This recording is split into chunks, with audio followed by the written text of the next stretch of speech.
Teacher, छुट्टी कब होगी? मुझे घर जाना है। राजू कौवे, थोड़ी पढ़ाई भी कर लिया करो। सुबह से 6 बार पूछ चुके हो कि छुट्टी कब होगी। अब अगर पूछा तो आज तो तुम्हारी छुट्टी बंद कर दूंगा। राजू कौवा पढ़ने लिखने में बिल्कुल अच्छा नहीं था। उसका मन बस खेल कूद में लगा रहता था। बच्चों, घर जाकर कोई भी खेल कूद ना करना। 1 हफ्ते बाद आप सबके एग्जाम शुरू हो रहे हैं। आप सब बच्चे मन लगाकर पढ़ाई करो और अच्छे नंबरों से पास हो। छुट्टी हो जाती है। सब बच्चे खुशी खुशी अपने अपने घर चले जाते हैं। अरे जग्गू टीचर अपना पेन तो यही क्लास में भूल गए। जरूर प्रिंसिपल ऑफिस में गए होंगे। एक काम करता हूँ, ये पेन में उन्हें देकर आता हूँ। मानो चिड़े, छुट्टी हो गई है। देखो सब चले गए। चलो हम भी चलते हैं। तुम जाओ नन्ही बुलबुल, मैं अभी प्रिंसिपल ऑफिस से होकर आता हूँ। मानो चिड़ा पेन लेकर प्रिंसिपल ऑफिस में चला जाता है, परंतु ऑफिस के अंदर तो कोई भी नहीं था। वहीं अब स्कूल तो पूरा खाली हो गया था। एक भी बच्चा स्कूल में नहीं था। सारे बच्चे चले गए। चलो अब मैं भी स्कूल बंद करके चला जाता हूँ। चौकीदार को पता नहीं था कि मानो चिड़ा तो स्कूल के अंदर है। चौकीदार स्कूल के गेट को ताला लगाकर वहां से चला जाता है। लगता है जग्गू टीचर अपने घर चले गए। चलो कोई बात नहीं, ये पेन मैं उन्हें कल दे दूंगा। मानो चिड़ा भी अपने घर जा रहा था तो वे देखता है स्कूल का दरवाजा तो बंद था। अरे ये स्कूल का दरवाजा किसने बंद कर दिया? ये तो खुल ही नहीं रहा। खोलो दरवाजा, मैं अंदर रह गया हूँ। जोर जोर से मानो चिड़ा दरवाजा बजाता है, पर चौकीदार तो कब का जा चुका था। आज तो कितनी देर हो गई। ये मानो चिड़ा कहाँ रह गया? जरूर अपने दोस्तों के पास चला गया होगा। आज तो इसकी अच्छे से खबर लूंगी। मीनू चिड़िया काफी देर तक इंतजार करती रहती है। देखते ही देखते 2 घंटे बीत जाते हैं। हाय दे, 2 घंटे बीत गए। ऐसा तो मेरे बेटे ने कभी नहीं किया। ये मानो चिड़ा कहाँ रह गया? परेशान होकर मीनू चिड़िया घर से बाहर चली जाती है और नन्हे पक्षियों से मानो चिड़े के बारे में पूछती है। नहीं नहीं, मैंने तो देखा ही नहीं मानो चिड़े को। वो तो हमारे पास आया ही नहीं। हाँ, वो मीनू आंटी, छुट्टी के दौरान मानो चिड़ा प्रिंसिपल ऑफिस में गया था। उसके बाद तो मैं अपने घर आ गई। मुझे नहीं पता कि मानो चिड़ा कहाँ रह गया। क्या प्रिंसिपल ऑफिस में गया था? पर स्कूल तो बंद हो गया है। मेरा मानो चिड़ा कहाँ रह गया? परेशान होकर मीनू चिड़िया चौकीदार पक्षी को बुलवा लेती है और स्कूल का गेट खुलवाती है। मानो, मानो कहाँ हो तुम? मानो बेटा, कहाँ हो तुम? अपनी मम्मा की आवाज सुनकर मानो चिड़ा भागा भागा वहाँ पर आता है। मम्मा, मम्मा, मैं पेन रखने ऑफिस में गया था और चौकीदार अंकल ने स्कूल का दरवाजा बंद कर दिया। चौकीदार पक्षी जी, आपको देखना तो चाहिए ना कि स्कूल के अंदर कोई बच्चा रह तो नहीं गया। आइंदा के बाद आपने अगर ऐसी कोई लापरवाही की तो मैं आपकी शिकायत स्कूल के प्रिंसिपल से करूंगी। मीनू चिड़िया अपने बेटे को लेकर वहाँ से चली जाती है। सारा दिन पढ़ाई करके शाम को बच्चे बाहर आकर खेलने लग जाते हैं। अरे दोस्तों, तुम सबको पता है मैंने आज प्रिंसिपल ऑफिस में क्या देखा? मानो चिड़े, तुमने वहाँ पर कोई भूत वूत तो नहीं देख लिया? अगर ऐसा है तो ना बताओ, मुझे भूत से बहुत डर लगता है। मैंने देखा हमारे जग्गू टीचर ने प्रिंसिपल ऑफिस के अंदर हमारे पेपर्स रखे हुए हैं जो हमें एग्जाम में मिलने वाले हैं। क्या वाकई तुम सच कह रहे हो? यार तुम कितने पागल हो। एक पेपर चुरा क्यों नहीं लिया? अगर तुमने पेपर चुरा लिया होता तो हमें पता चल जाता कि एग्जाम में क्या क्या आने वाला है। ना बाबा ना, ये तो चीटिंग है।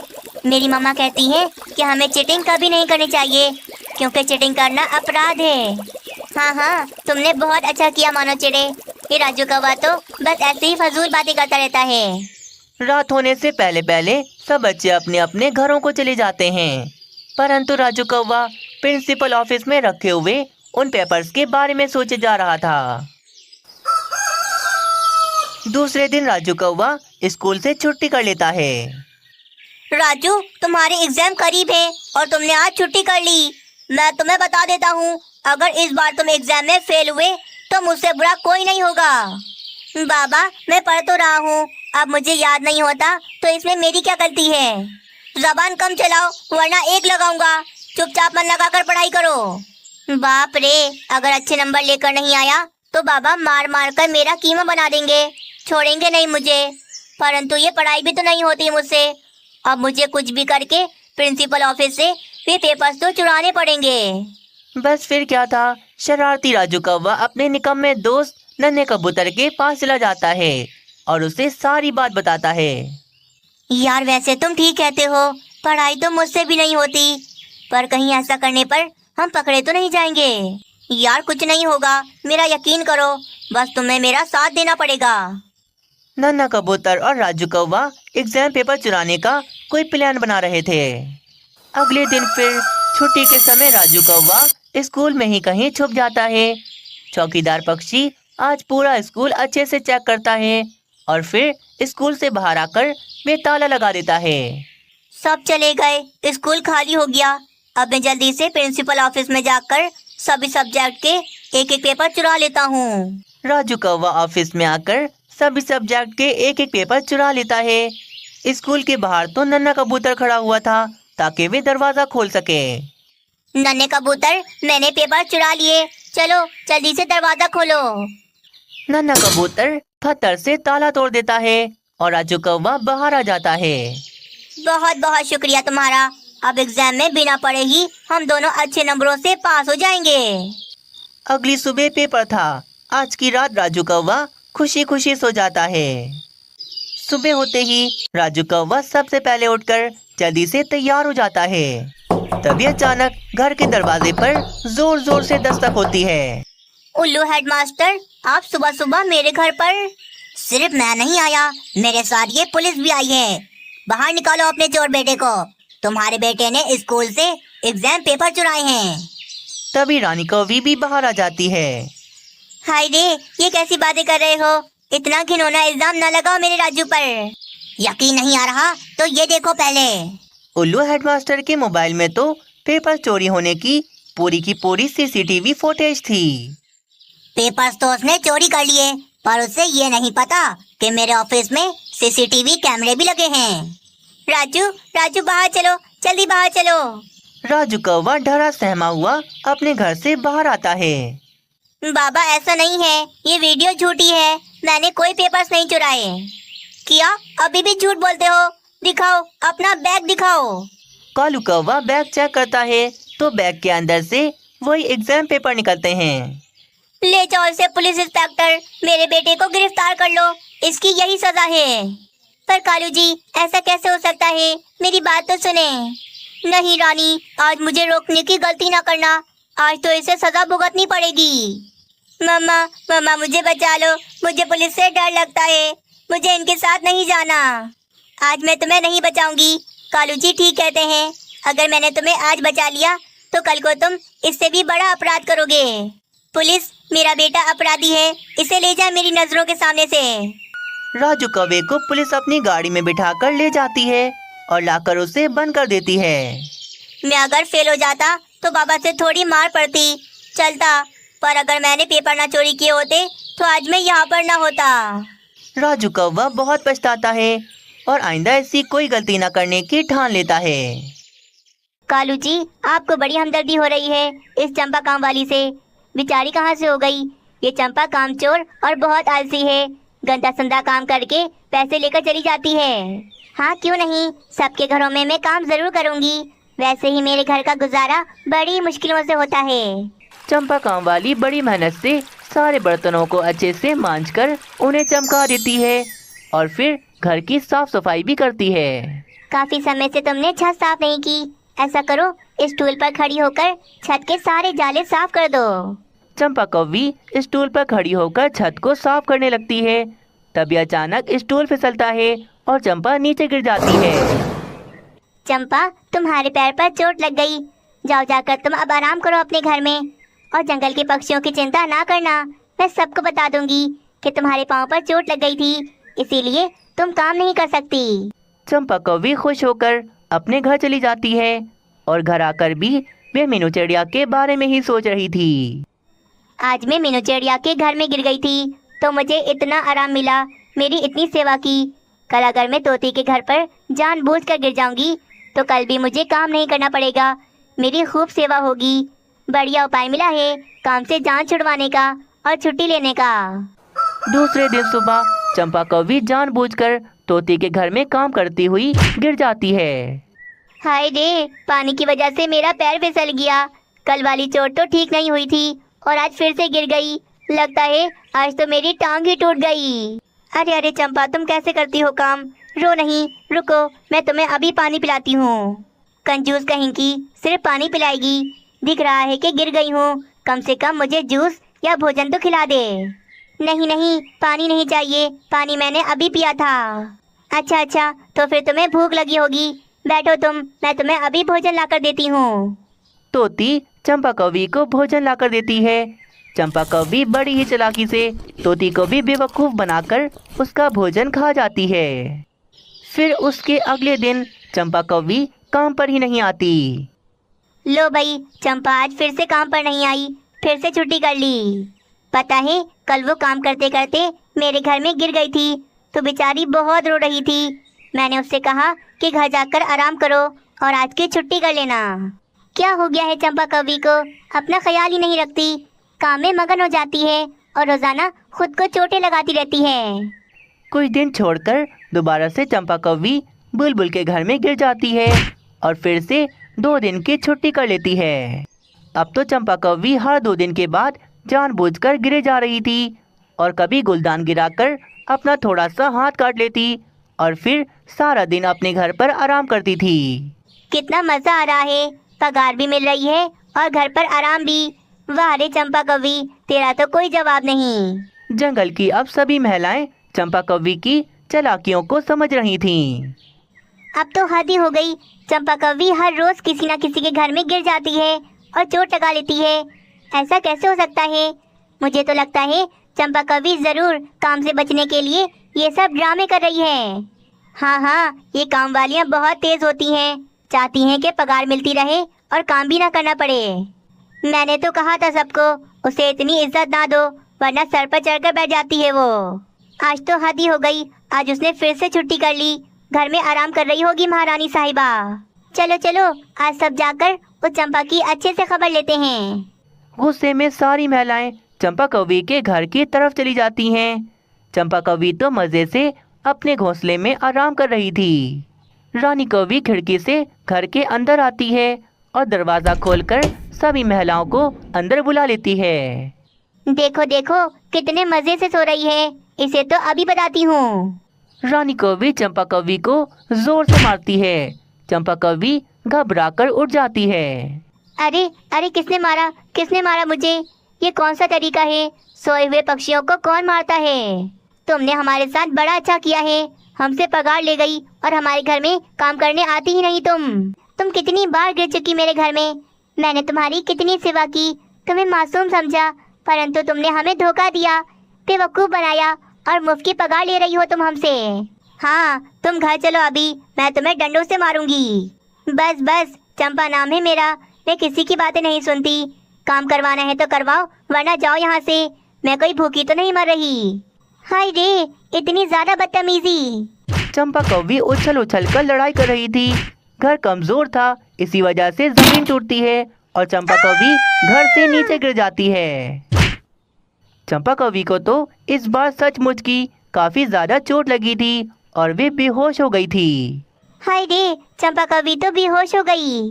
पहले जानबूझकर गिरती थी, हमें बेवकूफ बनाती थी। आ जाई ना समझ में इसे कि असल गिरना कहते किसे हैं। नहीं नहीं रानी कवि, हमें अपनी रहमदिली नहीं भूलनी चाहिए। चलो जल्दी से इसे उल्लू जी के पास ले जाते हैं। सारी महिलाएं पक्षी चंपा कौवी को उल्लू जी के पास ले आती हैं और उसका इलाज करवाती हैं। थोड़ी देर में चंपा को होश आ जाता है। चंपा कौवी बहुत ज़्यादा शर्मिंदा थी। मुझे अच्छी सजा मिली। मैं पहले जानबूझकर गिर जाती थी और सबसे अपनी सेवा करवाती थी, मुफ्त की पगार लेती थी, परंतु आज मैं सचमुच की गिर गई। मैंने आप सबके साथ बहुत बुरा किया, लड़ाई भी की, फिर भी आप सब ने मेरी इतनी मदद की। मुझे माफ़ कर दो, मैं बहुत ज़्यादा शर्मिंदा हूँ। सारी महिलाएं चंपा कौवी को माफ़ कर देती हैं। कुछ दिनों के बाद चंपा कौवी ठीक होकर दोबारा से काम पर आ गई थी और सबके घरों में बहुत मेहनत से काम कर रही थी। सारे पक्षी मजाक उड़ाते हैं मेरा कि इतनी अच्छी गाड़ी होने के बावजूद भी हम दूर दूर उड़ कर जाते हैं। अब उन पक्षियों को कौन बताए कि ये गाड़ी सिर्फ दिखने में ही अच्छी है, अंदर से बिल्कुल खटारा हो गई है। हाँ ये तो है, मेरे दोस्त भी मुझे यही कहते हैं कि इतनी अच्छी गाड़ी होने के बाद भी मैं अपने सारे काम उड़कर करता हूँ। अब जल्द से जल्द इस गाड़ी का मुझे कुछ ना कुछ करना पड़ेगा। काश कि ये गाड़ी बिक जाती तो कम से कम हमें थोड़े पैसे ही मिल जाते इसके। ये गाड़ी क्यों नहीं बिकेगी, जरूर बिकेगी। मैं इस गाड़ी में हल्का फुल्का काम करवा के इसे बेच दूंगा। हाँ हाँ ये ठीक है, इस गाड़ी को बेच देंगे तो कम से कम हम भारी नुकसान से तो बचेंगे। उल्लू सेठ फिर कम पैसों में उस गाड़ी पर हल्का फुल्का काम करवा के उसे चलने के काबिल बना देता है। उल्लू सेठ, मैंने गाड़ी तो चालू कर दी है, पर ये गाड़ी सिर्फ 1 महीने ही चल सकती है। 1 महीने बाद इसका इंजन दोबारा से बंद हो जाएगा। हाँ हाँ, मैं इस गाड़ी के बंद होने से पहले ही इस गाड़ी को किसी पक्षी को बेच दूंगा। बस फिर क्या था, उल्लू सेठ अपनी लाल चमचमाती गाड़ी लेकर मिट्ठू महाराज के जंगल चला जाता है। मम्मा, मेरा स्कूल कितनी दूर है, मैं तो उड़ उड़ कर थक जाता हूँ। अब मेरी स्कूल की वैन लगा दो। थक तो मैं भी जाती हूँ बेटा, परंतु स्कूल वैन वाले पक्षी पर मुझे भरोसा नहीं, वो गाड़ी बहुत तेज चलाते हैं। तो मम्मा इसका मतलब मैं रोजाना इतनी दूर स्कूल उड़कर जाऊंगा। नहीं नहीं मेरे बेटे, मैंने अपनी गाड़ी खरीदने के लिए पैसे जमा कर लिए हैं। मैं कुछ ही दिनों में अपनी कोई अच्छी सी गाड़ी ढूंढकर उसे खरीद लूंगी। मानो चिड़ा खुश हो जाता है और मीनू चिड़िया घर से बाहर चली जाती है। ये मीनू चिड़िया बहुत मासूम है, इसे आराम से मैं बेवकूफ बना सकता हूँ। मीनू चिड़िया, क्या तुम मेरी ये गाड़ी खरीद लोगी? बिल्कुल नई है चलने में और बहुत अच्छी भी।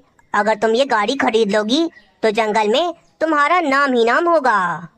अरे नहीं नहीं, मुझे गाड़ी लेकर पक्षियों के सामने इतराना नहीं है। मैं तो बस गाड़ी अपने काम के लिए लेना चाहती हूँ। वैसे उल्लू सेठ, आप अपनी ये गाड़ी कितने में बेचोगे? तुम्हें तो पता है ना मीनू चिड़िया, मेरे पास कितने पैसे हैं।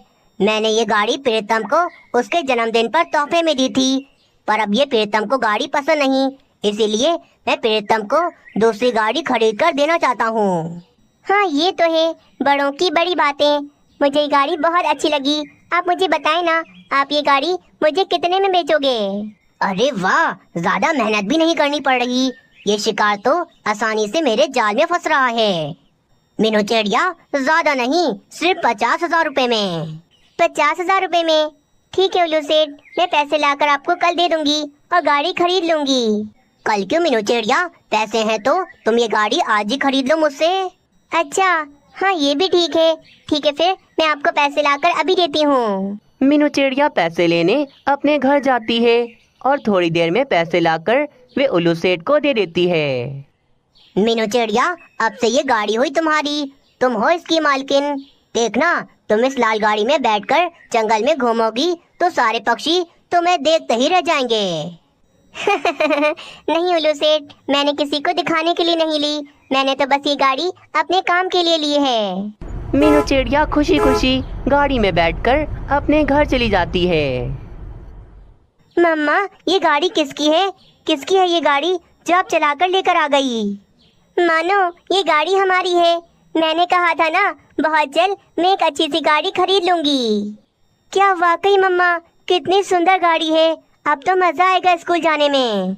दोनों माँ बेटा अपनी गाड़ी को देखकर बहुत ज्यादा खुश थे। वहीं कालू कौवा ये सब कुछ देख रहा था। ये तुमने अच्छा नहीं किया मीनू चिड़िया, बहुत गलत किया है तुमने। कालू कौवा घर चला जाता है और सारी बात आकर रानी कौवी को बताता है। हाय रे कालू जी, उस गाड़ी को तो हमें खरीदना था, परंतु हमसे पहले ही सारी चीजें मीनू चिड़िया खरीद लेती है। बहुत गलत किया है उसने ये। हाँ रानी, मुझे तो बहुत गुस्सा आ रहा है। लाल चमचमाती गाड़ी पर बैठने का हमारा सपना था, परंतु अब वे चालाक चिड़िया बैठेगी उसमें। कालू जी, अगर वे लाल गाड़ी हमारी नहीं हो सकती तो हम मीनू चिड़िया की भी नहीं होने देंगे। उससे हम बहुत परेशान करेंगे। उसने हमारा आखिरी सपना तोड़ा है। हाँ, वो लाल चमचमाती गाड़ी मैं मीनू चिड़िया से छीन कर रहूंगा, उस पर सिर्फ मेरा हक है। अगले दिन मीनू चिड़िया मानो चिड़े को गाड़ी में बिठाकर स्कूल छोड़ने चली जाती है। वाह वाह मम्मा, कितना मजा आ रहा है। मैं आज पहली दफा गाड़ी में बैठकर स्कूल जा रहा हूँ। सारे पक्षी भी मीनू चिड़िया की बड़ी सी लाल गाड़ी को देखकर काफी ज्यादा हैरान हो रहे थे। मीनू चिड़िया खुश हो जाओ, पर ये लाल गाड़ी मैं तुमसे छीन कर रहूंगी। रानी कौवी जल्दी से उड़कर थोड़ा आगे आती है और 3-4 कीले उसके रास्ते में डाल देती है। मीनू चिड़िया स्पीड में गाड़ी चला रही थी, उसे कीले नजर नहीं आती और उसकी गाड़ी का टायर पंचर हो जाता है। ओहो, ये क्या हो गया? कीले कहाँ से आ गई यहाँ पर? गाड़ी का टायर तो पंचर हो गया। मानो चिड़े, तुम्हारा स्कूल यहाँ से करीब ही है, ऐसा करो तुम उड़कर चले जाओ यहाँ से। क्या मम्मा, आज गाड़ी ली और आज ही खराब हो गई, हमारे तो नसीब ही खराब हैं। मानो चिड़ा उदास होकर अपने स्कूल चला जाता है और मीनू चिड़िया गाड़ी को धक्का लगाकर पंचर वाली दुकान पर ले जाती है। जब तक तुम्हारे पास ये गाड़ी रहेगी तुम ऐसे ही परेशान रहोगी मीनू चिड़िया। दूसरे दिन भी रानी कौवी स्कूल जाने वाले रास्ते पर कीले फेंक देती है, परंतु मीनू चिड़िया समझदार थी, वे गाड़ी आहिस्ता चला रही थी। आज मीनू चिड़िया को वे कीले नजर आ जाती हैं, तो मीनू चिड़िया रास्ता बदलकर दूसरे रास्ते से चली जाती है और रानी कौवी ये देखकर बहुत ज्यादा गुस्से में आ जाती है। ये तुमने क्या किया मीनू चिड़िया? मैं यहाँ कब से खड़ी थी, तुम्हारा इंतजार कर रही थी और तुमने तो रास्ता ही बदल लिया। रानी कौवी फिर कालू कौवे के पास जाती है और उसे सब कुछ बताती है। मैंने तो कहा था कि मीनू चिड़िया एक पंचर से बाज नहीं आने वाली, मीनू चिड़िया को कोई बड़ा नुकसान देना पड़ेगा। हाँ, मिल गया मुझे उपाय। कालू जी, मीनू चिड़िया के लिए सबसे ज्यादा कीमती मानो चिड़ा है, अगर हम उसे नुकसान पहुँचाएंगे तो मीनू चिड़िया वे गाड़ी जल्द से जल्द छोड़ देगी। बस फिर क्या था, आधी रात को कालू कौवा और रानी कौवी मीनू चिड़िया के घर के पास आते हैं और कालू कौवा गाड़ी के नीचे जाकर गाड़ी का ब्रेक का तार काट देता है। मीनू चिड़िया को पता ही नहीं होगा कि गाड़ी में ब्रेक नहीं है, कल तो उसका एक्सीडेंट होगा बहुत बड़ा। अगले दिन सुबह मीनू चिड़िया गाड़ी में बैठकर मानो चिड़े को स्कूल छोड़ने जा रही थी। अरे अरे, ये ब्रेक क्यों नहीं लग रहा? मम्मा, मेरा स्कूल आ गया, आप गाड़ी क्यों नहीं रोक रही? मानो चिड़े, कैसे रोकूं? ब्रेक काम ही नहीं कर रहा, गाड़ी कैसे रुकेगी? मीनू चिड़िया बहुत परेशान हो जाती है, उसे अपने बेटे की बहुत फिक्र थी। गाड़ी चलते चलते काफी आगे निकल गई थी। अचानक रास्ते में एक बड़ा सा पेड़ आ जाता है और वे गाड़ी सीधा पेड़ से जाकर टकराती है। मानो चिड़े, तुम्हें कहीं लगी तो नहीं? नहीं नहीं मम्मा, मैं बिल्कुल ठीक हूँ, शुक्र है हमें कुछ नहीं हुआ। मैंने ब्रेक चेक किए बिना तुम्हें गाड़ी में बिठा दिया और तुम्हारी जान खतरे में डाल दी। अगर तुम्हें कुछ हो जाता तो क्या होता मेरा फिर? यार मम्मा, आपने ये कैसी गाड़ी ली है, जब देखो खराबी हो जाती है। उल्लू सेठ ने मुझसे झूठ कहा कि ये गाड़ी नहीं है, ये तो रोजाना ही खराब हो रही है। अब ये गाड़ी मैं और नहीं चलाऊंगी, मुझे अपने बेटे की जान बहुत प्यारी है। झाड़ियों के पीछे छुपे कालू कौवा और रानी कौवी ये देखकर काफी ज्यादा खुश हो रहे थे। फिर उसके अगले दिन से मीनू चिड़िया उस गाड़ी को नहीं चलाती और अपने बेटे को उड़कर ही स्कूल छोड़ कर आती थी। फिर इसी तरह पूरा 1 महीना गुजर जाता है। चले कालू जी, अब मीनू चिड़िया से वे लाल गाड़ी खरीद लेते हैं, वे हमें वे गाड़ी अब जरूर बेचेगी। हम क्यों खरीदें? रानी, पैसे बचा कर रखो, हमने जो ब्रेक खराब किया है उसे बनवाना भी तो पड़ेगा ना हमें। मीनू चिड़िया अपनी गाड़ी को अब देखती भी नहीं है, हम आज रात ही उसकी गाड़ी को चोरी करके यहाँ से कहीं दूर भाग जाएंगे। दोनों कौवा कौवी ने मीनू चिड़िया की गाड़ी को आज रात चुराने का प्लान बना लिया था। फिर रात हो जाती है, कालू कौवा और रानी कौवी मीनू चिड़िया की लाल गाड़ी को धक्का मार मार कर उसे जंगल से काफी दूर ले जाते हैं। दोनों चालाक कौवों को ये नहीं पता था कि ये गाड़ी अंदर से बिल्कुल खटारा है और इस गाड़ी से बड़ा एक्सीडेंट भी हो सकता है। चले कालू जी, गाड़ी पर एक लंबा सा राउंड तो मार कर आते हैं। हाँ चलो रानी, ब्रेक तो बनवा दिया है, अब इस गाड़ी पर हम लॉन्ग ड्राइव पर जाते हैं। कालू कौवा रानी कौवी को गाड़ी में बिठाता है और दोनों लॉन्ग ड्राइव पर चले जाते हैं। कितना मजा आ रहा है, ठंडी ठंडी हवा में मैं और कालू जी लॉन्ग ड्राइव पर जा रहे हैं। कालू जी, थोड़ा और तेज चलाओ और मजा आएगा। कालू कौवा तो अब गाड़ी की स्पीड फुल कर देता है। अचानक गाड़ी के आगे के दोनों टायर निकल जाते हैं और गाड़ी का बहुत ही बड़ा एक्सीडेंट हो जाता है। एक्सीडेंट के बाद होना क्या था, कालू कौवे का एक पैर टूट जाता है और रानी कौवी की एक टांग। हाँ, कितना दर्द हो रहा है रानी, मेरा तो पैर टूट गया। मेरी तो टांग टूट गई, अब मैं कैसे चलूंगी? ये गाड़ी थी या कोई खटारा, इसके तो दोनों ही टायर निकल गए। लगता है रानी मीनू चिड़िया ठीक कह रही थी, उल्लू सेठ ने मीनू चिड़िया को वाकई में बेवकूफ बनाया। हाँ, और हम मूर्ख कौवों ने ये गाड़ी चुरा ली और हमारा इतना बड़ा एक्सीडेंट हो गया। दोनों कौवों को चोरी करने की बराबर सजा मिलती है और उधर उल्लू सेठ को भी सजा मिलती है। उसे खतरनाक बीमारी लग गई थी, जिसकी वजह से मीनू चिड़िया के दिए हुए सारे पैसे उसके इलाज में लग गए थे। दोस्तों, इसीलिए तो कहते हैं गलत कामों का गलत ही परिणाम मिलता है। इसीलिए सबके साथ अच्छा करें ताकि हमारे साथ भी अच्छा हो।